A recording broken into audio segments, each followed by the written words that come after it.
You mentioned John Dominic Crossan, and he apparently believes in some sort of a resurrection. But my understanding that he denies a physical bodily resurrection. And I wondered if you could elaborate on what type of resurrection he is in fact positing, and then comment on how that type of resurrection cannot be squared with orthodoxy.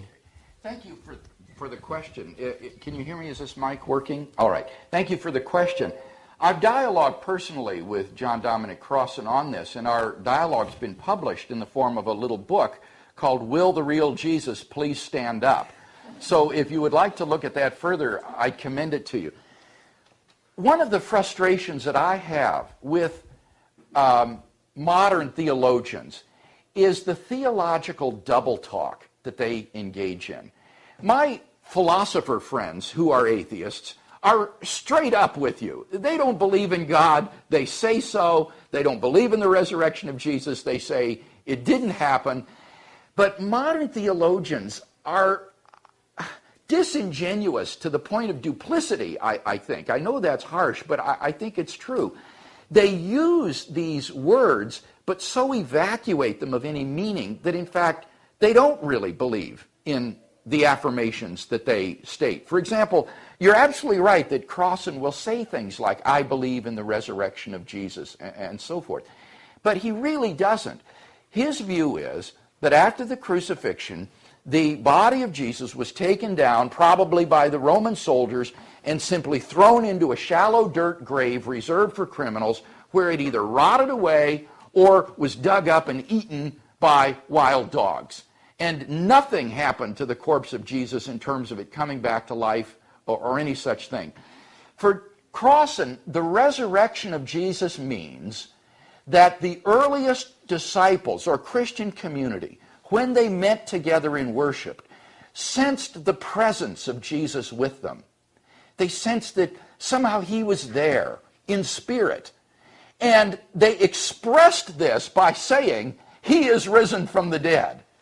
So that they used language that was, frankly, it was totally un-Jewish. I mean, this is not the way a Jew would speak, but this is what Crossan thinks, is that they expressed their feeling of Jesus' presence by saying he is risen from the dead, and that's how belief in Jesus' resurrection originated. It really originally didn't mean anything happened to the corpse that was thrown in the ground. It just meant that Jesus' spiritual presence continued on with the disciples.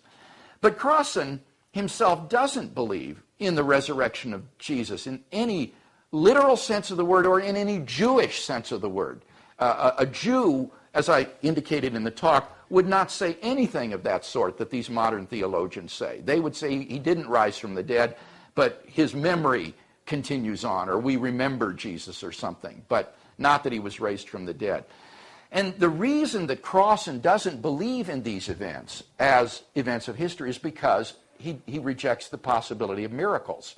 He doesn't believe in a personal God who can intervene in history and do things that the laws of nature themselves cannot accomplish. I think the key moment in our dialogue that I referred to came when, during the discussion time, during the Q&A, I said to Crossan, on your view, did God exist during the Jurassic Age when no human beings were around? And he said, that's a meaningless question. And I said, no, surely that's a meaningful question. During the Jurassic period, when there were no human beings alive, was there a being who was the creator and the sustainer of the universe? And he said, well, I guess I would have to say no. Well, what became very obvious is that for Crossan, God is just sort of an interpretive framework that the individual believer puts on reality.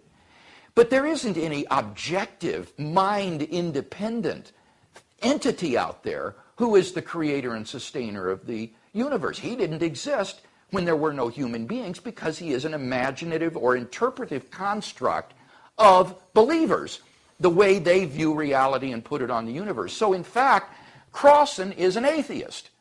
He's literally an atheist. He doesn't believe that God exists, and therefore miracles are impossible, and therefore things like the resurrection, the virgin birth, the miracles of Jesus go out the window before you even sit down at the table to look at the evidence. So the problem here is not a want of historical evidence. As D.H. Van Dalen says, it is the theological or philosophical assumptions which are determining the conclusions in a case like this. So to answer your final question, I think Crossan's views, though he uses the language of orthodoxy, are completely unorthodox, and really, he's an atheist.